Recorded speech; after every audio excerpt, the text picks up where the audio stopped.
Not bad at all. I'm highly delighted with what I saw tonight, last night. You know how I do this by now. We were hanging on. So what? I don't care. I really don't care. To have 52 points out of 30 games, 8 games left, and being fourth, I think is absolutely magnificent. There was an opportunity to go and win that game, and we had to win that game. David Moyes spoke about the opportunity, about an opportunity presenting itself, how other results had gone for us. The Crystal Palace-Everton one is a great example. I think Everton, I saw some of that game. I think Everton played pretty well. I think one thing that they forgot was that Crystal Palace aren't mathematically safe yet. They probably are if you look at the league table. But that, to get Crystal Palace to 38 points, was an important game for them. And that result just went for us. And it became even more important just before the game. David Moyes would have been aware of that. You had to win it. He spoke about it in his interview right before the game. You had to go. You had to be positive. And we started positive. We'll get to that in just a bit, because obviously we had the news beforehand that Declan Rice wasn't going to be involved, that he had a knee injury. It's not a long term. It doesn't appear to be an ACL, but it's going to keep him out for at least half of the games that we have left there. The question is, can we ride the storm? We'll do a Declan Rice video another time, but the important thing was, could we ride the storm? Could we deal with it in this game? And the answer is yes. And I think you've got to... Alpha Masuaku will be nowhere near the man of the match for this game. There are others. There are other contenders for that. And there's only really one guy that's going to win it. But I do feel he was important. You'll notice if you watch these videos regularly, I've been speaking about Masuaku for the last 2 weeks whilst he's been on his way back. I fancied that Moyes would want to put him in, and Moyes had. I wouldn't be surprised now if we play this formation for the remainder of the season. I think the ability to carry the ball forward is massive. I also think, even though sometimes you worry, the ability to dribble your way out of situations when you are pressed and when you're hemmed in is quite important, because if you wriggle past 2 players, then that's 2 players out of the opposition shape who are looking to close you down, and you're then free and players ahead of you have more space, and space was very, very important. I thought Wolves played into our hands a little bit with the high line. That was quite a weird thing to do. And they were undone because of it. There's no doubt about it at all. But I thought Arthur coming back was very, very important. No surprise that he tired, of course. And I thought when Ben Johnson came on, that was as assured as I've seen Johnson look. A lot of the times when he comes on, I think he's technically okay, but he seems so nervous. He does tend to give the ball away. There are a couple of occasions where he's very assured with that. And particularly at the end when we were running the clock down, I thought that was very important. I only mentioned those 2 players because I didn't in the review. And I sort of, you're doing it so quickly, doing these videos so quickly after the game that you often forget everything. It's difficult with Declan out, as I said. The Antonio one was massive, though. I mean, I don't think there's any shame when you've got, I said this in the review, that you've got Ogbonna out and you've got Antonio is now no longer on the pitch, Declan Rice on the pitch. You could argue that they're our 3 best players. That's going to start to hinder us. It's imperative for the for the Leicester game, that we have Antonio back. I think it's probably quite important that we have Ogbonna back. We'll deal with that game as and when it comes up, but all we can do is put ourselves in a position where we can make that game important. We're going before this game, there are only 9 cup finals if you keep winning them. And I think we're 4 points behind Leicester. Leicester will have watched that game tonight. Leicester will not be happy with what they've seen. They don't know what West Ham they're going to come up against. And I have a feeling that if we can get Ogbonna back, then we're going to sort out that leaky aspect to our defence and get back to where we were before. I think it's been, even if we don't, I do wonder actually if David Moyes will, I think he'll stick with that, with the back 3 or the back 5, whatever you want to call it. Do wonder if he'll take Diop out and put Balbuena in. I don't know. It's going to be very, very interesting to see. But I do think Ogbonna coming back, we got a chance. I really do. I think Antonio, it's a real shame. I'd like to know what's happened with him, because whilst he went down, it didn't look to me like he was injured. So I did wonder if he was taken off as a precaution because we were leading 2-0 at the time. I don't know. I'd like to see that. I bet they're going to do everything they can, because he is pivotal. He is absolutely vital. I don't like Lingard being the furthest man forward in our attack. And we are creaking. We are creaking at the moment. We're a creaking vessel, but that doesn't mean we're going to sink. It really doesn't. If we can ride out the Declan Rice situation, and I think tonight or last night shows that we can. There was a system in place in midfield.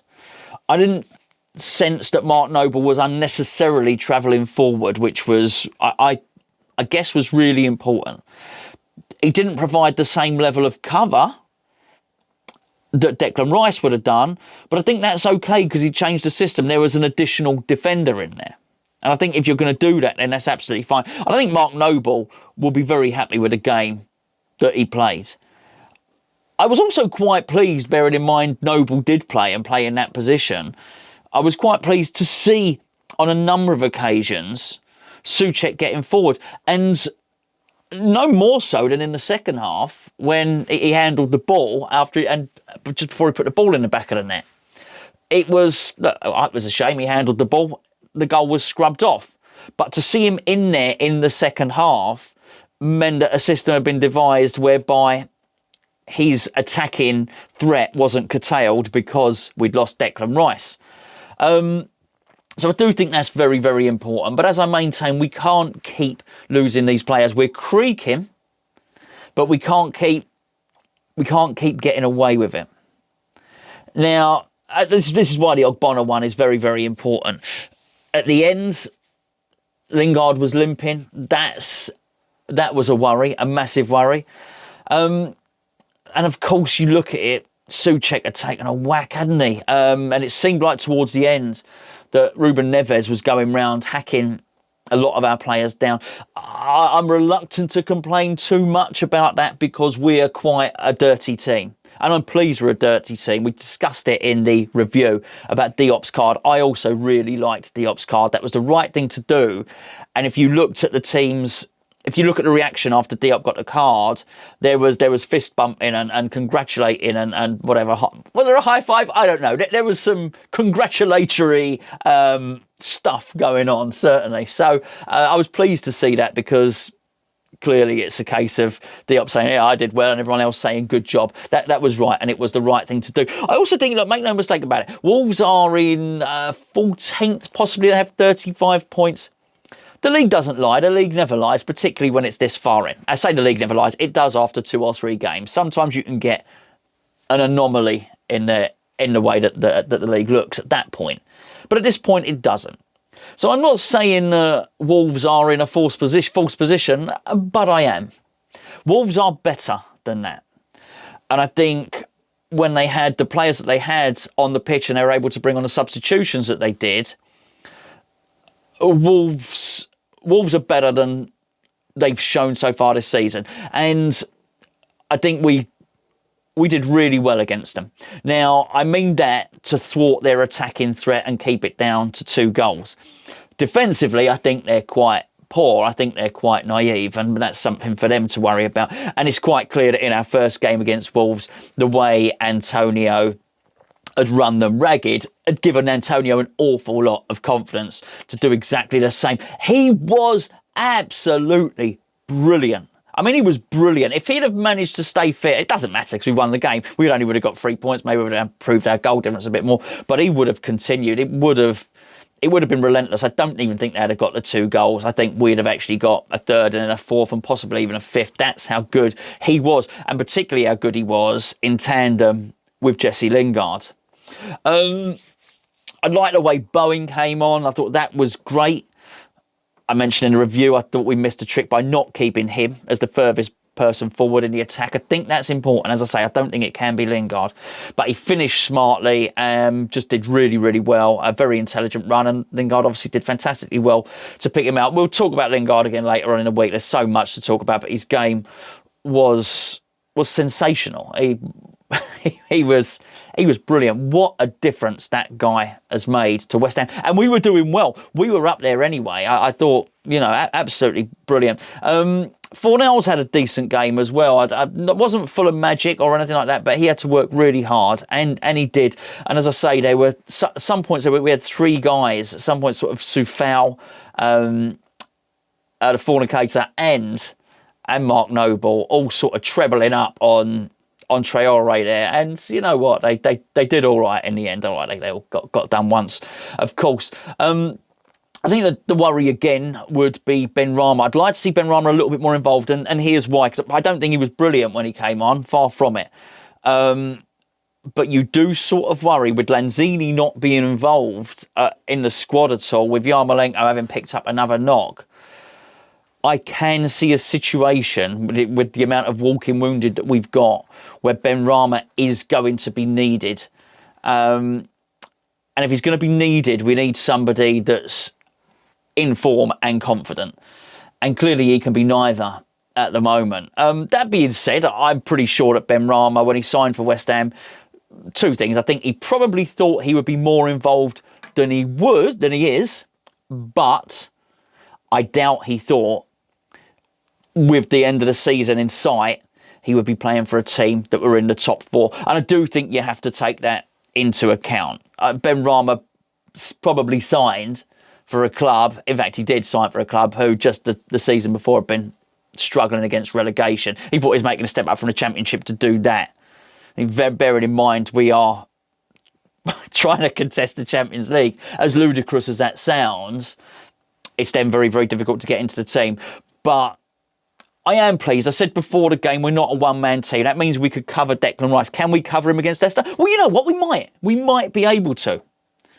Can we cover the loss of Lingard and Antonio and Ogbonna, as I said earlier? No, but we can't. And Souček, it's really important that actually all those guys are back for the next game.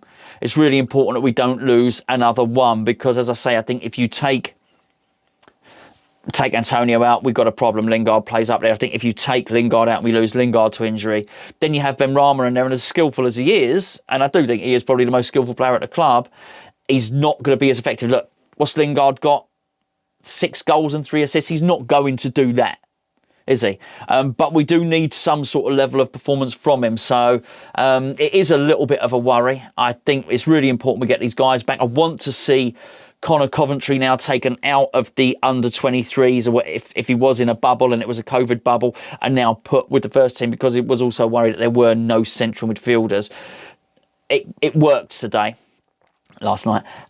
Mark Noble played 94 minutes and played very well. But you can't expect, if it's going to be the next 5 games, for Mark Noble to play over 90 minutes in all of those games and it yield the same result and get the same level of performance. Granted, there is a week between those games, I think. I need to have another little look at it. But there needs to be a contingency and something needs to be done. But look, that was fantastic. We needed to win. We did win.